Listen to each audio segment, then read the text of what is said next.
Mesdames, Mesdemoiselles, Messieurs, bonsoir à toutes et à tous, j'espère que vous vous portez bien. Je tourne cette vidéo dans la foulée de la vidéo de Ducati officielle pour parler de l'écurie petite sœur, l'écurie Gresini Racing en MotoGP. Alors, encore une fois, le drapeau derrière, je ne sais pas s'il a bien bougé ou pas, je crois qu'il va tomber à tout moment, donc voilà, on va voir ce qu'on fait. Si ça tombe, il y aura un faux raccord à un moment. Ce n'est pas le sujet, mesdames et messieurs. Parlons Ducati, parlons Gresini Racing. Première présentation chez Ducati, c'est l'écurie petite sœur, la plus petite des écuries qui n'aura pas de moto officielle, mais qui passe quand même avec la GP24, qui est un rookie, qui change de livret. Parlons de tout ça, on va faire vite parce qu'il n'y a pas non plus énormément de choses à dire sur cette petite écurie. Donc c'est parti, côté moto. Alors premièrement, changement de livret.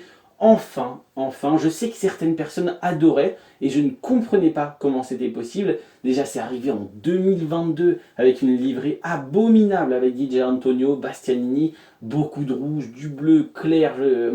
Honnêtement, je ne sais pas. J'ai toujours eu du mal, j'ai toujours détesté cette livrée. Je trouvais que le rouge avec ce bleu mauve, je ne sais pas trop quel bleu c'était, bleu clair à moitié. Je trouvais que ça n'allait pas du tout ensemble, les couleurs, c'était pas bon, les formes, les motifs, les sponsors, je trouvais que rien n'était bien calé. Ce n'était qu'un avis personnel, parce que je sais que pas mal de personnes de la communauté, pas mal de fans de Gresini étaient ravis de cette livrée. Pourquoi pas, j'ai envie de vous dire après tout. Mais là, je suis bien content que ça change. On garde le bleu Gresini Ducati qu'on connaît maintenant depuis plusieurs années, mais on change et on passe sur du chrome et merci, merci. C'est bien là, c'est bien, c'est très bien, c'est sobre, c'est efficace, ça rajoute une petite couche de, voilà, je sais pas si on peut dire de fantaisie ou de quoi que ce soit, ça rajoute une petite couche de couleur, de quelque chose comme ça, de brillance, de changement de matériaux sur cette moto. Le bleu est quand même pas si mal, donc là, honnêtement, la livrée, c'est pas mal, c'est pas non plus extravagant, on change pas du tout au tout. On aura, comme d'habitude, je pense à Saint-Marin ou en Italie ou je ne sais où, quelques livrées spéciales, comme d'habitude avec du blanc, très souvent. Et ça, c'est très bien, ça nous régale aussi. Mais voilà, très bien. Merci Gresini pour cette livrée, merci pour ce changement. Enfin, côté moto, la Ducati Desmo Sedici GP24 que l'on connaît très très bien, j'en ai parlé pendant un an, complet en 2024. Super moto, machine performante, fiabilité exceptionnelle, rien à dire, que ce soit l'aéro, que ce soit le moteur, le châssis, tout est bon, tout est bien dosé. Donc les pilotes, les écuries vont partir avec une base saine, avec une moto sans trop de travail. Il n'y aura pas besoin d'apporter des évolutions quelconques au fur et à mesure de l'année parce que je pense qu'on est déjà sur l'une des motos les plus performantes de la grille sans même avoir une évolution ou quoi que ce soit. Donc la GP24, Gresini et la VR46 qui va avoir une GP24 aussi. Je suis content. Je suis content que ces pilotes-là aient le droit à une super moto comme celle-ci sans être dans le team officiel. Et honnêtement, je pense que leur moto va rivaliser avec une KTM officielle ou avec une Aprilia officielle. Et ça fait plaisir pour les pilotes satellites de chez Ducati qui n'ont pas le droit au tout dernier matériel non plus. Voilà, livré, on en a parlé. Moto, on en a parlé. La technicité, n'hésitez pas à aller voir toutes les vidéos de 2024, j'en parle à chaque fois. Puisque Bagnaia, Martin, Bastianini, Morbidelli ont fait de super résultats, ont fait une super saison 2024 avec cette moto. Donc on en a parlé encore et encore et encore. Et j'ai fait les louanges de cette moto, de cette construction d'ingénierie exceptionnelle pendant un an complet. Donc voilà, et ça va sans doute continuer si les résultats sont bons, pardon. Et pour ça, pour les bons résultats, on a deux pilotes. Alors on a toujours Alex Marquez qui est dans une phase honnêtement difficile, si je peux me permettre. Difficile dans le sens où les résultats déjà sont tout sauf réguliers. On est régulier dans le bas du top 10, après le top 10 à la limite. Les sprints c'est compliqué, le début du week-end est compliqué. Alors il y avait la GP23, peut-être que c'est ça, on le sait, c'est une machine qui demandait beaucoup de technique, beaucoup de finesse et qui parfois ne fonctionnait pas extrêmement bien non plus, surtout face à les GP24. Et surtout, chez Alex Marquez, on a ce manque de gros résultats. On a eu bien sûr le Sachsenring, on a eu Catalunya, Sepang, on a vu de très belles choses comme je l'ai déjà dit l'année dernière. Mais voilà, il y a un truc qui manque pour un champion du monde Moto 2, pour un pilote qui est là depuis plusieurs années maintenant en MotoGP. Ça me manque. Je trouve honnêtement qu'on était sur une saison très décevante. À voir avec la GP24, Là, honnêtement, il n'y aura quasiment aucune excuse pour Alex Marquez. Il connaît l'écurie, il va arriver sur une moto qu'il a bien aimée déjà dès le premier test à Catalunya. Une moto qui fonctionnait excessivement bien en 2024 sur tout le long de la saison et sur absolument tous les circuits et dans toutes les conditions.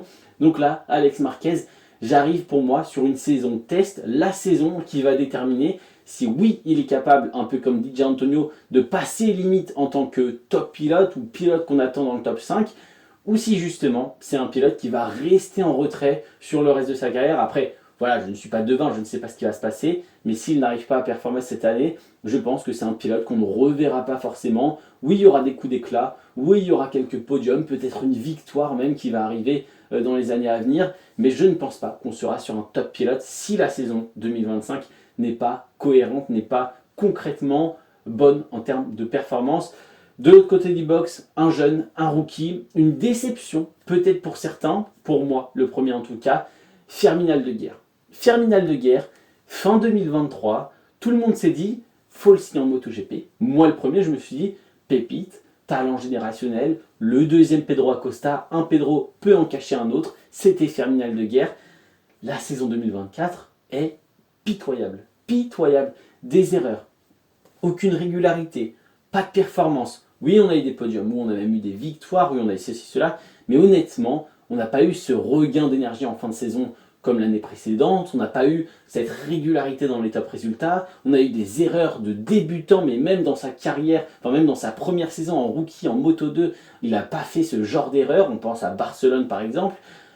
Qu'est-ce qui s'est passé, Firmin? Et donc pour beaucoup, c'est une fraude qui monte en MotoGP. Selon moi, je ne vais pas aller jusque-là, mais c'est vrai qu'il ne monte pas de la meilleure des manières en catégorie reine. J'aurais préféré qu'il soit vice-champion du monde, j'aurais préféré qu'il se batte pour le titre, j'aurais préféré qu'il nous montre de belles choses sur cette saison Moto 2, cette troisième saison Moto 2 tout de même.